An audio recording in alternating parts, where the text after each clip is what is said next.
Welcome. This is Tampa Home Talk, and I'm your host, Katrina Madewell, and we have a super fun edition of Tampa Home Talk coming your way today. I want to introduce our guest for the show today, Mr. Thad Diaz. He is none other than a published author like me with way more books. Can't wait to talk about those. Can't wait to read them. Actually going on a trip. I'm going to take them with me. Oh, I look forward to whatever you give me. I'm going to take them with I'll me.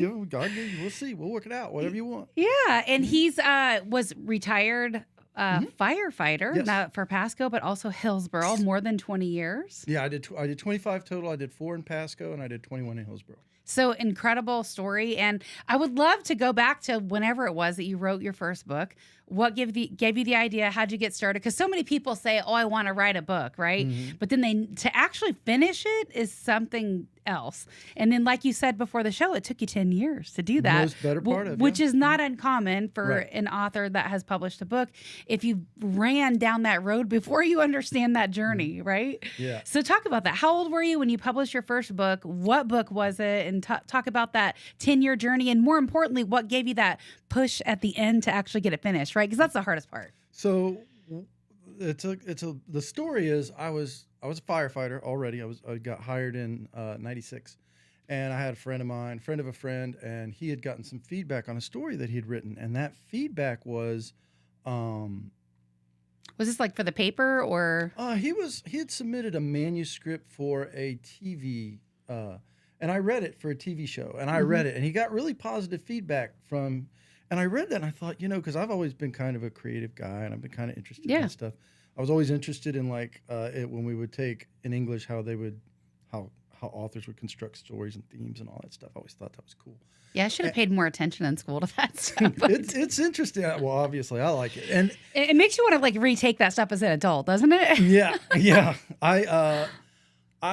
But this guy, he got good feedback, and I read it, and I thought, well, I could do that too. And the next thing you know, I sat down and started working on a story, and I would chip away at it. I was a firefighter. I was a family man, so I had a lot going on. So it wasn't a full-time thing. It was more like I spent a lot of time on it, but it was a hobby at that Well, back time. then it was probably in a physical book because we're in the digital era now. But I wrote that in 2000. I'm sorry, I didn't mean to walk over you. I wrote that in 2000, but I actually didn't publish it until 2012.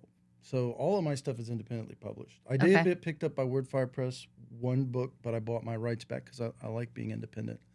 And so I wrote it from 2000 to about 2008, 2010. And then it got published. I finally published it in 2012, 2013 with the help of my then girlfriend. I guess she would have. Yeah. She's my wife now. And she was like, yeah, you should totally. Oh, that's go so after great. that. So she helped you finish it. Yep. I love that. I mean, and that's the truth, really. So as an author, I think it's important to share that for anyone listening that has an idea for a book. Maybe they're in the middle of writing a book. Mm-hmm. It's a process. And I learned a lot writing my first book. I really did.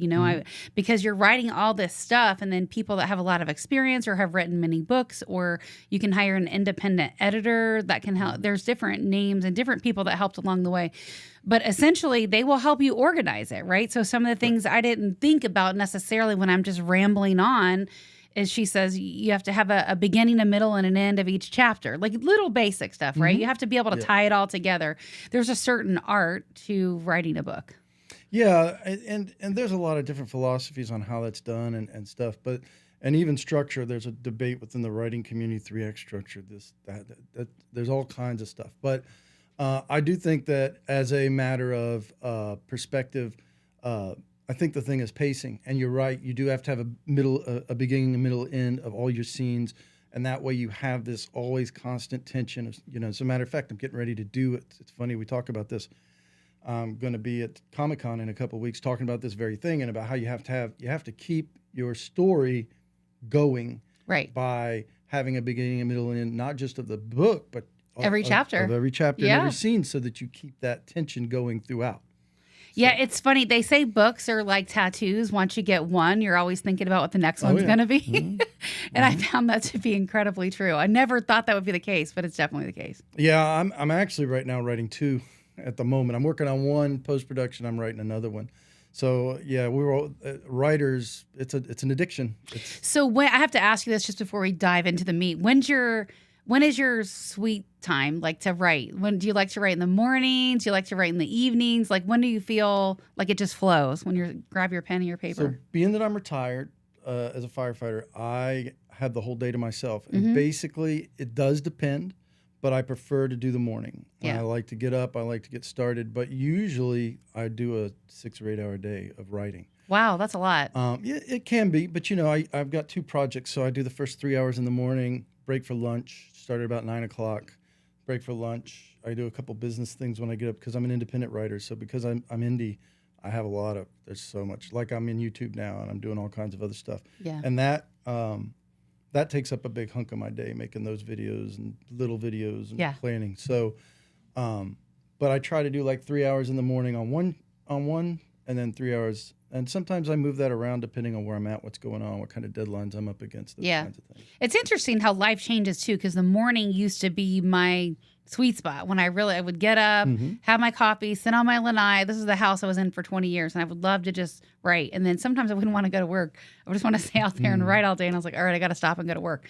But now I've found the evening seems to be a little better sometimes. It just depends on the day. Yeah, well, see, me, it's the opposite. I used to be a big night owl. Really? Yeah, big time. And people who know me now and know me probably for the last 15 years are like, what are you talking about? You're a morning guy. And I am now, but kids will make you do that. And yes. I think having getting up in the morning to go to work and all that stuff that helps too. But, yes. Let me ask you this question. For sure. Yes, sir. As a writer, and your friends know you're a writer, and I met you at an arts and crafts show. Yeah. And do people approach you and ask you or tell you that they want to write a book because you being an author? Do they ever ask you for advice? All the time.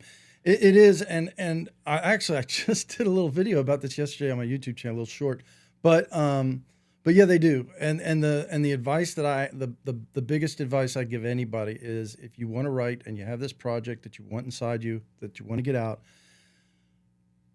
do a little bit every day. Find something. Get up an hour early. Stay up a little late. Work some time into your lunch hour if you're working, which let's be honest, most people are. Find a place that you can do 500 to 1,000 words a day, and in 100 days you'll have 50 to 100,000 words. And just keep moving from there. Even if it's messy, right? Just get it all out, because there's always people that can help you organize that and rearrange it and actually get it into a book format. Well, one of the great philosophies, and it's one of the great truisms, I won't call this a philosophy, is you can edit something that's on paper. That blank page, you can't do anything with. Right. Yeah, that's true. You can't, if it's not done, you can't do anything with it. That's it. So something on paper is better than nothing. So Thad, you have how many books? So I've written a total, I'd have to add them up, but I think I'm writing, I'm writing 21 or 20, I'm probably writing 22 and 23 right now, if I had to guess.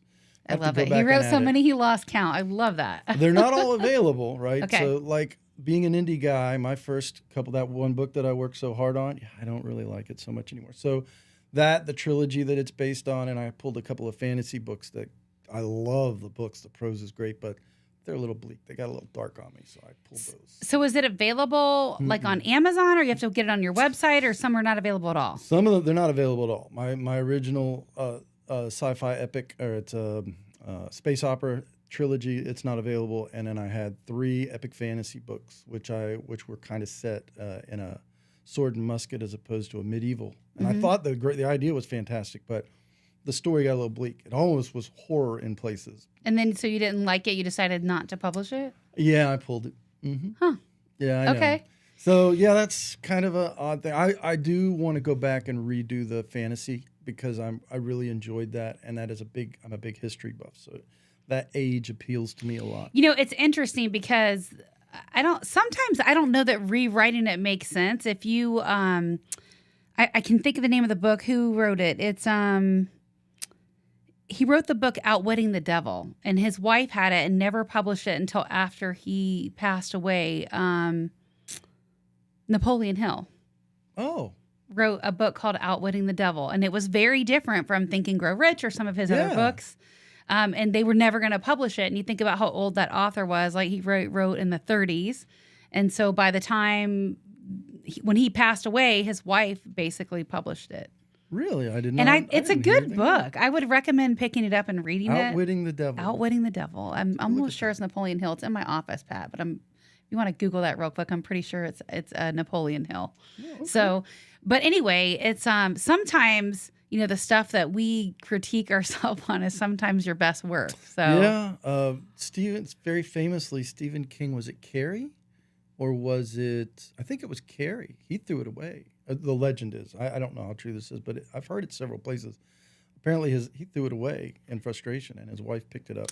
I feel like there's some truth to that. You know, I feel like there must be. And you're right. It was Napoleon Hill. It was Napoleon Hill. Okay, so Outwitting the Devil, pretty good book. I love to read, and I love to write. So I think you either have that or you don't, right? Like some people don't. Mm-hmm.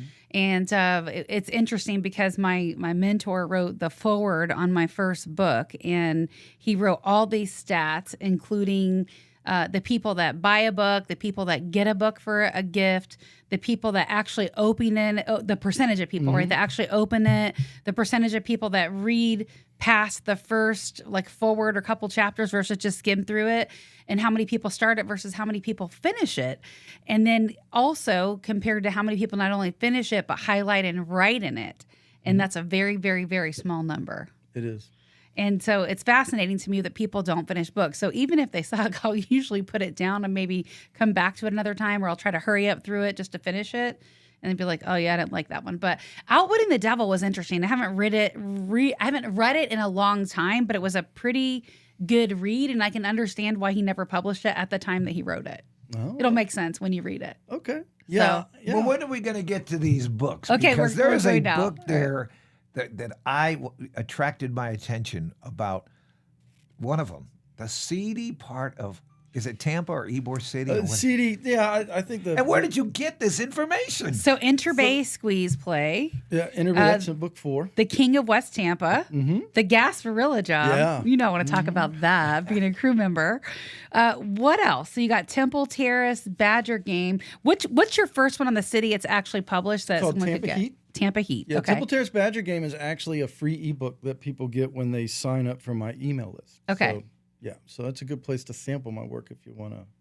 But my first book is Tampa Heat. And Tampa Heat, I was telling you guys off the air, but I'll give a lot less detail because there's a little bit of... Yeah, give our listener a little plot glimpse on why someone would want to pick that book up. So Tampa Heat, a couple of things about Tampa Heat. So I'll get a little background. I was a fireman. I was writing sci-fi and fantasy. I love being both a firefighter and writing sci-fi and fantasy. But I decided I was working with a guy 20-something years ago. I didn't tell this story off the air, but I was working with a guy like 20-something years ago. And ironically, he doesn't mind me using his name. His name was Bill Ratliff, which you two guys should probably recognize that name. Sure. But it was a coincidence. Mm-hmm. So Bill Ratliff, he was talking to me, and he's like, "Yeah, we were working at a fire station. I sure hope we sleep tonight because I got to run down a skip tomorrow." And I'm like, "A skip?" I said, "What are you, a bounty hunter on your days off?" And he's like, "Oh, I do some PI and bail bonds work," and that was cool. I thought, "Wow, that's it." And I'm already writing sci-fi and fantasy, so in my mind, I went, "That's a story. I want to follow that guy." Yeah. And I cannot write it because I work for the fire department. Okay. So I skipped it. Well, I couldn't do it justice, right? So I skip ahead, 20 years. Well, at that same time, or right before that, there was a case in Tampa that was, let's just say, I considered it something of a controversial, public interest type story. Yeah. Mm-hmm. So I was like, "Oh, that's a really neat idea, but I can't touch that either." Well, skip ahead 20 years, and I'm retired from the fire department. By the way, Hillsborough County Fire Department. Yes, I'm sorry, Hillsborough County. Yeah, I did 4 years. I got to give love to my Pasco brothers and sisters too. I did 4 years with Pasco County, from '96 to 2000, and then in 2000, I came over to Hillsborough County, and I did my last 21 years with Hillsborough. And the character. Yes. Okay. So skip ahead. I retired And those books that we were just talking about, the fantasy books, I had a release that didn't go the way I wanted. I had COVID. A lot of things went wrong, went sideways, had some technical issues. Everything went sideways in COVID. Yeah, it was a tough time. And so I was pretty down in the dumps. And I said, you know what? I'm having it's very frustrating. Writing career is very humbling. And I said, you know what? This is the time to change gears. I said, let's go after that Tampa story that you thought of 20-something years ago. Let's write that. It's a local interest story. You can go out and sell it in the local markets. People are going to like it. I know this stuff very, very well. Put your heart and soul into it. Let's get it done. And I love hard-boiled detective stories. So I did. That's exactly what I did. I wrote 3 books at once, and I released them. Wait, 3 in the series you did? Okay, wow, okay. Mm-hmm. So I wrote all 3 before. It's a strategy with indie writers called Rapid Release. So I wrote book 1, 2, and 3, and I was actually still writing 3 as I was prepping 1. So 3 I got under the gun, but my brain would be overloaded. It's a lot of fun. It's what I do, man. I love it. It's a lot of fun. And so I released 1 in July and Memorial Day weekend of 23. Book 2 was the middle of June, and book 3 was July 4th. Wow. And so I released all of those, back to back. And, the thing is now you have 1 book, and once people read 1, you at least have 2 more for them to read. And that's kind of how you make your money as an indie writer. So, when I sat down, I absolutely stole the idea of a firefighter PI who was, firefighter who did PI work on his days off, which I thought was a really neat idea. And one of my favorite reviews on Amazon is a guy who tells me, "Oh, was it perfect? I love the book. The politics, the characters were great, but I took off 1 star because I just don't believe a fireman would be a PI." And I'm like, "Well, thanks, bro. I appreciate that because that's one of the most realistic things about the book." So, yeah. So in doing that, I wanted to incorporate a little bit of fire department, but a whole lot of Tampa. And I do know a little bit of the shady history, and I do some background stuff. And I've worked Tampa streets. Yeah. Hillsborough County, unincorporated Hillsborough County. I worked some pretty rough areas. And, you get a feel for that kind of thing. You see stuff. You see stuff. You see stuff the general public does not see. Correct. And so you're able to take that and incorporate that into your story and do a little research and add some history to it. And there you go. So how much in the books would you say is there's some truth into the storyline?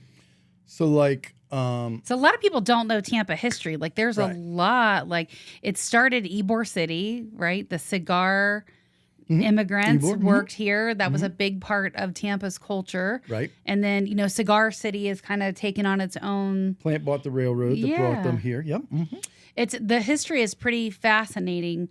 And there was was that mob or mafia or both? There was a lot of that, right? In the underground. Yeah, the mafia is Tampa has its own mafia story, which is kind of cool. And then the Trafficantes, which were the Italian mob, they kind of come in. I'd have to check the timeline, but they come in, I think, around the 1940s or 50s, about when Cuba was when Cuban Revolution. So what, 50? The 50s, I guess.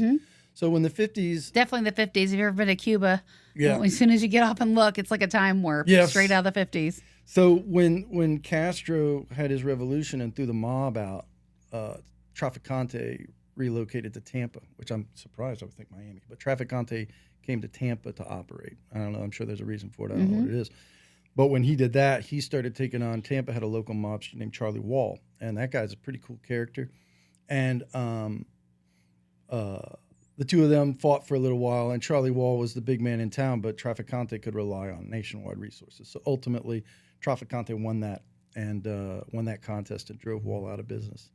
And there's some other stuff too. But the gist of it is... so we had our own kind of mob identity, and then it was taken over by the Trafficantes about the middle of the 20th century. So talk about the book. So let's talk about Tampa Heat, right? It's the name of it. So what can someone expect? The storyline is that it's the firefighter / PI. Okay. So my main character is firefighter Logan Walsh. He's a captain, and he is going through some marital trouble at the very beginning. That never happens to fire people. Never happens to firefighters. And it opens in Drew Park, which is, frankly, a seedy neighborhood. If you're anything, I mean, no offense to people who live in Drew Park, but you're not going to. A lot of areas of Tampa have undergone change. They're trying to clean up Drew Park lately. All of it. Yeah, I tell people all the time. I remember when Hyde Park was the ghetto, and nobody believes me, and you can't afford to live there now. Yeah, so actually, expensive. I don't remember that. Hyde Park for me was always a pretty nice place, but that used to be where I hung out as a teenager. Hyde Park used to be the hood. Remember? It was, and they cleaned it up a long Yes. time ago. But Drew Park is where Hyde Park used to be back in those days, and Yeah, they're I trying can to feel change that. that. Right. Yeah, yeah. Well, all of Tampa's going through that. All of to be Tampa's honest. changing. Yeah, you're right. You're right. And but anyway, so yeah, so he's a firefighter, private PI, and What station? At the time Do you it was put that in station there? 25. Okay. Mhm. In the opening of the book, he's at 25. He gets moved around a little bit. I move him around, but he was at station 25, which at the time was kind of near and dear to. I was actually, when I retired, I was in the same battalion, but station 30, which is north of Plant City. 25 is south of Plant City. So you launched all three of these books at the same time, right? Tampa Heat, and which one was number 2?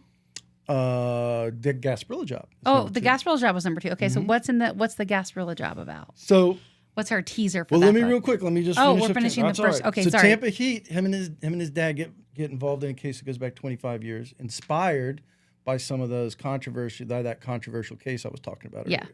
earlier. In Gasparilla Job, right? In Gasparilla Job, Logan is retained by his former mentor and a retired fire captain who now owns a bar at the Armature Works, which is a fictitious bar out on the water. And I tell everybody I think someone should get on that and build that because I think it's a really neat idea. So, but it's out on the water in the river, and he wants Logan to look into these ex-cons who are part of a musical band who play for him, and he's got a bad feeling about them, and everything plays out around Gasparilla, and it all goes. Of course, it goes sideways. It wouldn't be interesting if it didn't. And all that happens during Gasparilla. And so Logan actually in that he literally rides through the boat parade, and I had a lot of fun with that. It was a lot of fun to do. I bet. And, Well, yeah, Gasparilla is a big part of Tampa. I mean, it is, and I we're the- wanted to feature it. We're the third largest parade in the country. A lot of people don't realize I that. didn't know that. But Gasparilla is the third largest Go parade. on, say it. I know you want to say your crew. Go on. Well, the you know which ones are the first two, right? The Ye Mystic Crew. No. The Macy's Day Parade in New York's number Oh, 1. I see. Mardi Gras number 2, and Gasparilla's number 3. But where are you in the crew? You have a crew. 2. So I'm in Crew of Brigadoon. I'll give them a big shout out. I love my Brigadoon peeps. Just spent the water all day on the water with them Saturday, and You're all sunburned. yes, I gotta tell you a story about that, but we'll talk about that off air. That's a podcast. You can say anything. I can. And then also Crew of Sea Saviors, which is the spicy radical steampunk crew.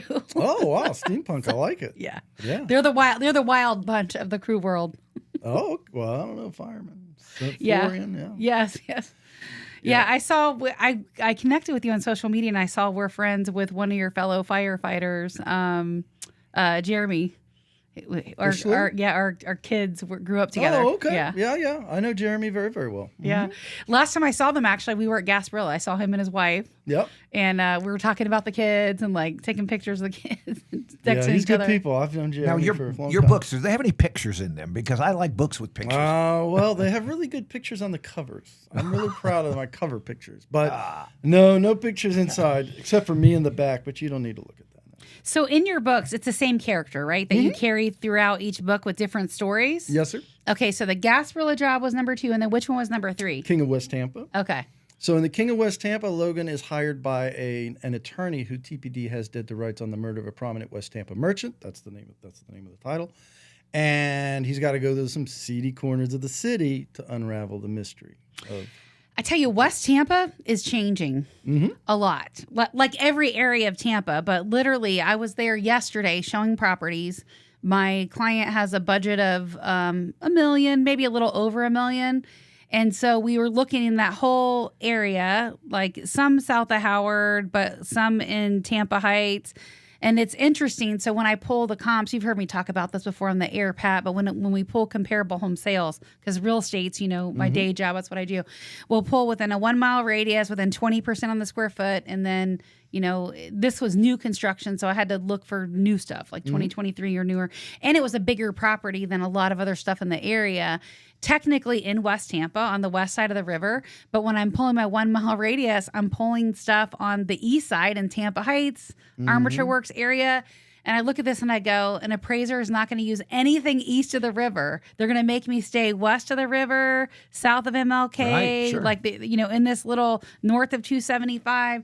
So I had to pull this, and it's interesting. Like the prices are, I would say, double, right? That same house would be double in Tampa Heights, which, has also, that one rapidly went through the gentrification process, in my opinion. And it's a good, I told him, I think it's a good long-term purchase. I mean, really, it's lower now. They could probably negotiate a better deal because it's a little way over improved for the area at the moment. But they're going to be building a new house next door in some other area. So that's a good time to buy, in an area like that. Not that I wanted to go sideways in real estate, but we were talking about West Tampa, and it made me think about that. In your book. Just yesterday. Give me a seedy intersection in your book in West Tampa. Whoa. In West Tampa? Yeah, So let's see. So in that particular episode, actually, the main crime takes place on Main Street and Howard Avenue. Oh, let me tell you about Main Street and Howard. When I was a Tampa cop, they had the greatest chicken sandwiches there. It's always There's a about the little food. place there that has Wonder Bread, and they slap a chicken wing or a chicken leg or a chicken breast with the bone between the bread, and they hand it to you, but it's so delicious. It's always about the my food with God. Patchword. Listen, always. I'm with them. Listen, cops and firemen, they must be the same. The Definitely. most important thing, when we would get together in the morning for our station duty, the most important order of the day was figuring out what our food was going to be. Sure. Yeah. Which is always interrupted when you start to cook it. Yeah, or when you just go to shop for it. Yeah, it's tough. Wonder how many times the firemen actually leave the stove on to rush out the door and have to come back to their own station. So I'm not going to tell crews. I'm not going to tell names, but yeah, it's happened. Especially the grill outside. I knew it. Yeah, we've had at least two crews. I could think of at least two occasions where they left, where crews got it dinged on a call. Yeah. And they came back to a station pouring smoke. That's hilarious. Sorry. You have to laugh at that. Which one of these books are you most proud of up to this date? Ooh, that's tough. Oh, I know it would be tough, but get close. Oh, Which one are you man. most proud of, and which one has the best feedback? Like, which ones do people like the best? Well, the one that does the best on reviews are my later books. But Okay. there's but the people who don't like book 1 don't read book 2, 3, and 4. So Right. there is a little bit of Sure. Having said that, the book that gets the best is probably, it's either an Alify hijacking, but I think it's probably, which is book 5, but I think it's probably book 4, which is Interbase Squeeze Play. But I'd have to go back and check that. Same characters or different? All same characters. Okay. In Interbase Squeeze Play, and I think the reason why, I always tell people, you're a writer, you want them to read it in order. You don't have to, right? But there are some spoilers sometimes when I talk about old books, especially in the beginning of which if I ever do a 3rd edition, Gasparilla Job is bad about that. But the other thing is these characters, even though the mysteries are mystery of the week and they are all self-contained and you have a complete story, usually I try to put a complete character arc, so it's also character-driven. But there's a journey, journey's fine. But the characters are growing and developing and creating these relationships and becoming intertwined. And just like people, just like real people. Mm-hmm. And so in book 4, Interbase Squeeze Play, Logan is put in a particularly special bind that puts him at odds with other characters that up until hitherto he's had a better relationship with. And, so that's that I guess is probably the one that I get the best feedback on. Okay. The one that I'm the most proud of is a lot harder because, for instance, the Gasparilla Job probably still has my favorite chapters. I don't recommend you read them out of order, but the chapter's called On Killing and Killing. Okay. Or the difference between killing and killing, something to that effect. It's probably my favorite chapter. I'm not going to tell you why, but I love that chapter. And we'll have to get the book to read it. Yes, and see why. you will. By the way, where can we find these books real quick? And right after that, Katrina, I want you to let everybody know where they can find this podcast. Okay. So my books are available at Amazon, anywhere you buy ebooks. And ThadDiazAuthor.com is my own website, and you can buy direct from my store. Are any of these books audiobooks? Not yet. I have a couple that are Lunatic City, which is one of my sci-fi projects. It has the first 3 are audiobooks, and you can get those wherever audiobooks are sold. And I will very soon have them on my store. But right now, I'm in the middle of transitioning to It's a process to get them on Audible. I know because I haven't done mine yet either. Yeah, Remember, Pat, when I was going to do it right after the book? I need it. Because I'm not a good reader, but I'm a good listener. Well, right after the book launch, remember, I thought I was going to lose my voice. Remember when I was going through that whole thing with my voice, and I was like, Pat, I might need you to read my book. Right. Yeah, I was like, I would do radio, and then I would get off after an hour of radio and feel like I couldn't talk for the rest of the day. Yeah. It was so bad. Yeah, I have mine are done by professional voice actor, narrator, voice actor, I think is the term they prefer. But if you listen to audiobooks, and I do, I read them too. I listen to more than I read just because I can get through them when I'm moving around and all that stuff. I always love the books that are read by the authors instead of the ones that are read by someone else. I think that works a lot, Ben. Maybe your mileage may vary. I think that works for nonfiction books. I listen to Gary Vee and some other folks, and when I'm listening to that, maybe that's why, because that's most of what I listen to. Right. You could be right about that. But when you're reading fiction, like for instance, I've got one of my favorite characters, which came out of nowhere, but I love him, is a Cajun. He speaks with a Cajun dialect. I can't do a Cajun accent. Okay, that's fair. Right? That's I fair. can write one a little bit just because I can listen to them, but to ask me to do a Cajun accent is impossible. Well, and if you've got different characters, it'd be super cool to have different people narrating the book. Like, I don't know that they let you do that. They do. They do. It's expensive. You got to pay each of them. I don't actually like that. Some people do. That's called what do they call that? A teleplay? That's not a teleplay, but it's some kind of a play. I'd have to remember what they call it. But you can have multiple actors do it, and that's fine. But some people, I find it distracting. I like to have just one narrator, but everybody's and that is a very popular thing to do. It's got to be expensive.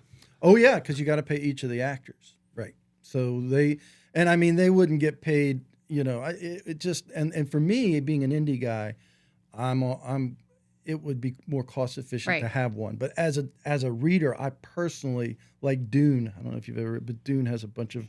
And it's very distracting to me. So I prefer one, but everybody's different. All right, where can we find this podcast? Well, the podcast, this Tampa Home Talk's been around for 13 years. And, once we do the podcast now, it goes to the station as opposed to before. We would do live radio, chop it up, Pat would send it back, and then we would drop it on the podcast. So we kind of flipped it on its head, which has given us a lot of grace in terms of time, when we can start, how we can start, how long we can talk. We don't have to break for commercials. So I kind of have enjoyed that part of the podcast and the video. The studio's had quite a change. So anywhere where you listen to podcasts, you can find Tampa Home Talk. So you just search for it. And we do one-off. Like Spotify, iTunes. Yep. Mm-hmm. You can tell Alexa to play Tampa Home Talk, and she'll start playing right away. And as a matter of fact, later today, if you tell Alexa to play Tampa Home Talk's latest episode, she'll play it, right? Yeah. And I think it's going to be a nice little surprise, the life story of Mason Dixon. Yeah. So this one, are we streaming live or no? I can't remember. No. Yes, we are streaming live okay. on your Facebook and YouTube now. We're so mixed up. I don't know if we're live most of the time or we're recording and launching it later. I don't know. I just pretend like we're live all the time. And you just talk. I'll put it on the platforms. Okay. All right. So we talked about books, 1 through 6? Well, I have 6 out. I'm doing 7. I'm doing post-production on 7 right now. Okay, so they're not out yet. So what's a teaser on the next book?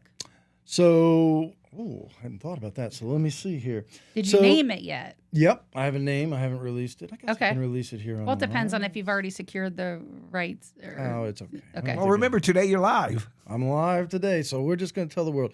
So it's called Riverwalk Runaway. And nice. It is Logan is retained by a former, he's also a former firefighter. All his clients are not former firefighters, only 2. So this guy's a former firefighter who hits him up through the union. He wants him to look for this missing granddaughter of his. And Logan goes, again, to some pretty rough parts of the city. It's something...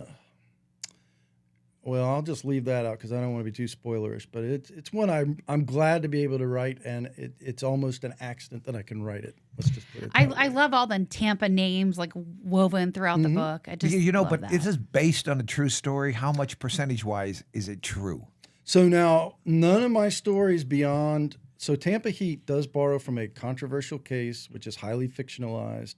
But it's all fiction. And I play with it's all fiction. Yeah. The rest are all pure out of my imagination. Tampa, West Tampa, King of West Tampa comes from a kernel of a true crime show I saw once. I thought, man, that's a neat idea. I'm going to use that. I tell you, this gal that cleaned my house, her mom cleaned my house for a long time. Then she passed away, and then her daughter was cleaning it for a while. And now she's, has a different job. But she has all these dreams all the time. I don't dream. So, I mean, technically you do every night, but I don't dream. And her and I were talking about it because she knows I'm an author, and she was telling me all these ideas that she has for books, and it would be fiction. And I was like, whoa, that's a good storyline. You should definitely write a book. I think that would be very interesting to read. Yeah. Some people have an incredible imagination. My brain thinks, I think, more linear, more like business-like. It's not as creative. Yeah, well, I mean, everybody. Yeah, I've always been like a dreamer. I've always been a daydreamer. I don't know. I like you. I don't remember my dreams, which is that's fine. But I wake up every day with dream. I didn't dream. I don't. Yeah, you had dreams. You just don't remember them. But my thing is, like I do, like as a daydreamer, I've always been kind of a daydreamer, and so I'm able to kind of. I don't know. I've always liked like history. I borrow from history. I'm a big history buff, so I got all these stories running around in my head, and I'm interested in people and so, yeah. I dream every night. And you remember everything, and you wake up and well, can tell it's because people I leave dreams? my television on. Oh. And I left a Netflix documentary on last night, and all my dreams last night were about the coming of the end of the world, because it was all about the atom bomb. You watch wild stuff, though. Like, I can't sleep with the TV on. It's got to be total darkness. I can't go to sleep without a television. And you watch crazy stuff all the time. Yeah, I've slept around a TV a few times, and it definitely, then I can remember. Like, I'm like, really? What was on TV last night? Yeah, I can remember, which I assume means I'm not sleeping very well, but, Yeah, you're definitely not sleeping very well. Yeah, I know plenty of firemen who sleep, firefighters, I guess, is a political group. So I knew plenty of firefighters who slept with the TV on, and I don't know what that was about, but that does seem to be a thing that I've seen a lot of. But I've done it before, like where I'll fall asleep in front of the TV, and if it runs all night, I can tell you what was on. If you had to do your life over again, would you be a firefighter, or would you start out as an author? Nope, I would do the same all over again. That's great. I thank you. I enjoyed 21 years of the fire department. By about year 21, I was Get a little tired. Anything. 20 years of anything is like burnout for most people. Yeah, You're ready to change direction and do something different. Yeah. So I enjoyed the fire department. It was fantastic. I got tired of some of the worst of the worst that the fire department deals with, and I was kind of over that. But I always loved the writing thing, and so I could probably do this for 40 years. I don't think I'll get tired of it. Maybe I will, and if I do... If you do enough of anything, I think after 20 years you get tired of it. It's possible. And now all your books are paperback, hardback, and the length of the books. Yeah. So I do have both paperback and hardback, and I do have ebooks on every book that I have. The thrillers average around between 75 and low 90s, 91, 92. So that's usually the typical range of a thriller. Sometimes they get up around 100,000 words, but usually they're a little shorter. And my sci-fi stuff is actually on the short side of that. Some of them, they range from about 50 to about 70. So they're a little bit shorter. They're more pulpy. And that would be translating that in pages. Oh, well, that depends on your typeset and stuff. I actually have larger print, and I'd have to look. So one of the things that happened when I was doing the 10 dot print, which is kind of the standard that came back, and I took one look at that, and I went, I can barely read that. So I'm changing it. I think it's a 12 dot is what I ended up going with. And it's much better as far as being able to read. Mm-hmm. And I actually get a lot of compliments on that, which makes me happy. Makes the book a little more expensive, but that also bumps up the page count, which I think if you looked at them, they're 350 to 450 in the they're like a pretty good size book. They're about the size of your books. That's a good size book. Yeah. Mm-hmm. I don't think mine are that many pages. Really? No, I don't think they're that many pages. I should know how many pages my book is, but I don't. Yeah, well. So I can tell you the next one will be over 300 pages. Yeah. It's because of the nature of the book. Yeah, I don't do page count either. I do word count. Yeah. Because that's really what matters. I don't remember any of that. I always say my brain is for processing, not storage. It doesn't retain any of that information at all. You can go look it up. Well, to be honest with you, nonfiction books especially are a little more you're done when you're done kind of thing. Yeah. Fiction genre, generally speaking, has you keep some going. expectations. Yeah, there's usually some like expectations of, you really need to hit this page, this word count. Generally speaking, somebody out there wants to write a book. They feel, I can't write a book. I wasn't very good in school. I'm going to tell you right now, I was a C average student. And I always say to myself, I could never write a book. I'd have to find somebody to write the book for me if I ever wanted to do anything like that. But what kind of student were you? It depended on the subject. My science and math grades were terrible. But you write science fiction. He got an A in history. But my English and history were phenomenal. I was an extreme student. That's like most kids, right? You're either you're interested in what you're interested in. Yeah, that's not much. Yeah, but he likes to read too. I do like to read a lot, and so I did A's and B's in A's in history, but I did A's and maybe B's in English, but I did probably C's and under. In fact, I remember one time chemistry, I failed that, and I didn't try the first semester. I admit that, but the second semester I tried and still got my butt kicked, and I was pretty defeated by that. But, so, do you feel you have to be pretty creative to write a book? So I think that most people, I think that the science, the mysticism that surrounds books, and maybe some of this is because I enjoy it so much, but I think that's overblown. I think that yes, talent is great. You really should have you really have a little bit of talent. But hard work beats talent. I actually have I've got a script for a YouTube video that says that hard work beats talent when talent doesn't work hard. And I'm a firm believer that if you want to learn it and you have a passion for it and it's something that you want to do, you can absolutely learn the skills, practice, write, read, do all the stuff. And you can come along. You can become a writer. Absolutely. I mean, the truth is, in this day and age, anybody could write a book. Anybody.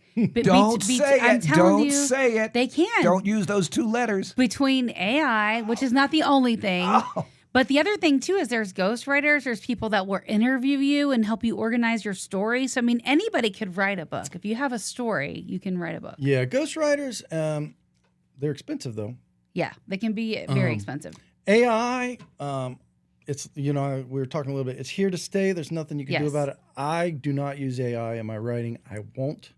Mainly, there is a principal issue there for me, but mostly I just enjoy writing. I don't want a computer. I use AI in my texts.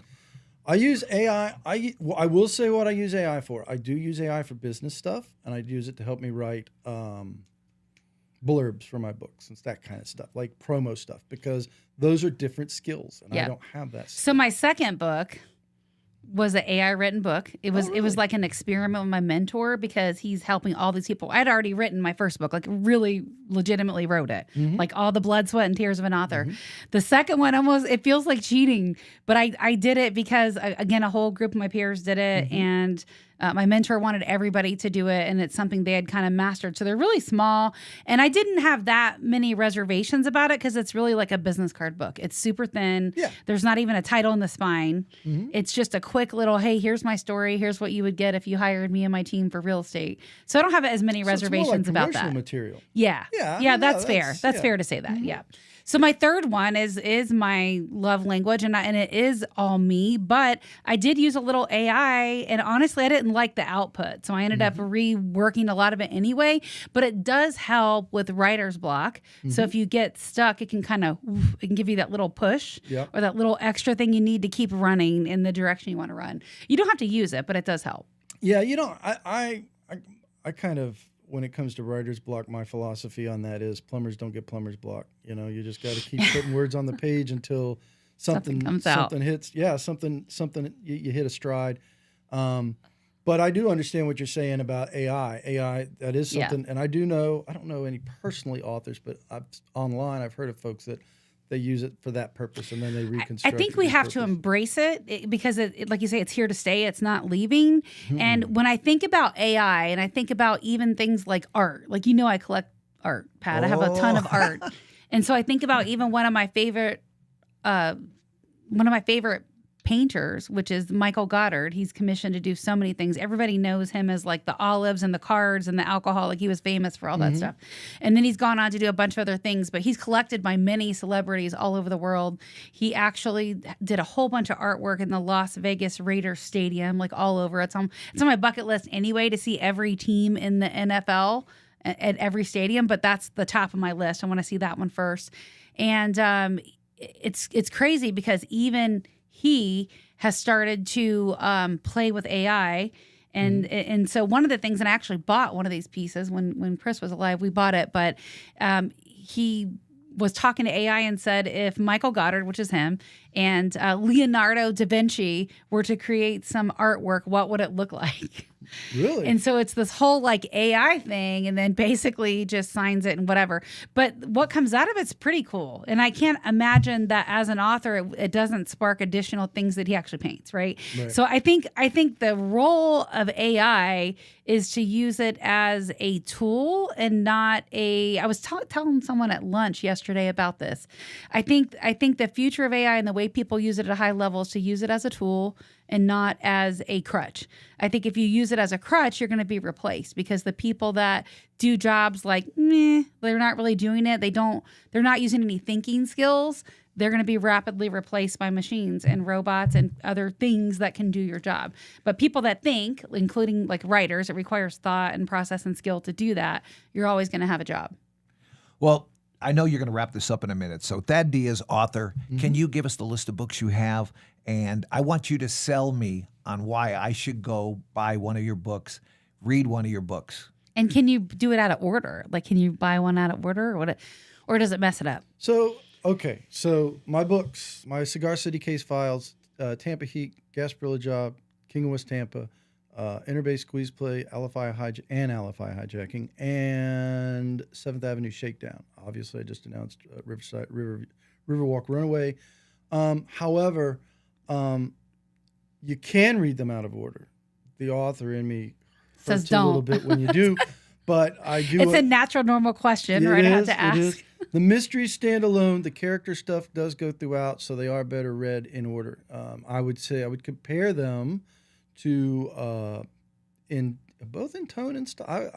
I hope I'm not being presumptuous, but I think Dennis Lehane's Patrick Kinsey, Angie Gennaro series, that there's a lot of similarity in that they have a personal story and cases that go throughout. So if you like those authors, they may like your books. That's Dennis Lehane, so that's a little it's like I said, that's a big name there, but I do think they comp pretty well with them. As far as why you'd want to read them, these are character-driven stories that the guy's a very blue-collar, goes through a lot of trouble, a lot of struggles. The mysteries are tight.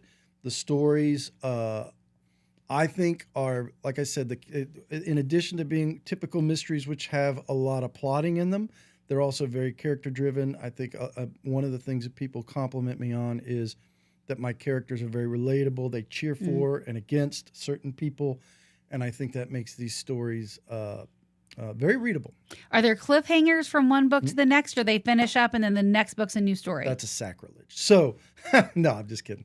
But no, a good writer should not leave anyone hanging. Just had to ask because there's a whole series, so I wasn't sure. Yeah, you did 3 back to back, so it was a relevant question. Yeah, no. That's a completely fair question, and other authors may have different opinions about it. I will say, generally speaking, in the writer community, it's frowned upon to leave. That's kind of a cheap hook.